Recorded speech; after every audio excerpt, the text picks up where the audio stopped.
నేను కృష్ణ ఆవకాయ మామిడికాయలు కొనుక్కోవాలా, కడుక్కోవాలా, తుడుచుకోవాలి, రకంగా కోసుకోవాలా, బాగా తుడిచి ఆరిన తర్వాత ఒక గిన్నె తీసుకోవాలా. ఏ గిన్నె అయినా సరే 5 కప్పులు రావాలా.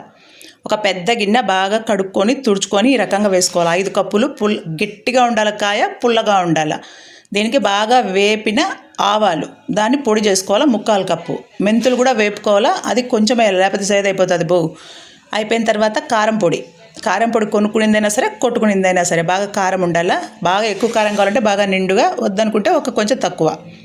దీనికంటే కొంచెం తక్కువ, కారం కంటే కొంచెం తక్కువ ఉప్పు రాళ్ళ ఉప్పు మిక్సీకి కొట్టుకోవాలా. వెల్లుల్లి మీకు ఎన్ని కావాలంటే అన్ని, కొంచెం పేస్ట్ చేసుకోవాలా, అది కూడా మీకు ఎంత కావాలంటే అంత.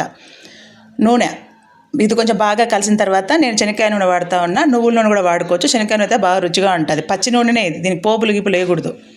2 కప్పులు వేసినా నేను, 1 కప్పు అయినా సరిపోతుంది కానీ 2 కప్పులు వేసినా నేను, బాగుంటుంది అనేసి. ఈ రకంగా బాగా కలబెట్టి ఒక ప్లాస్టిక్ డబ్బాలో వేసి పెట్టుకోవాలి. అప్పుడప్పుడు కలబెట్టాలి, 4 రోజులు మళ్ళీ తినొచ్చు. గిన్నెలో అన్నం వేసుకొని తినాం, కడుపు మంటని మా అమ్మ పెట్టలే ఇప్పుడు మాకు, అందుకే మేము తినాం. ఇదే ఆవకాయ ఊరగాయ.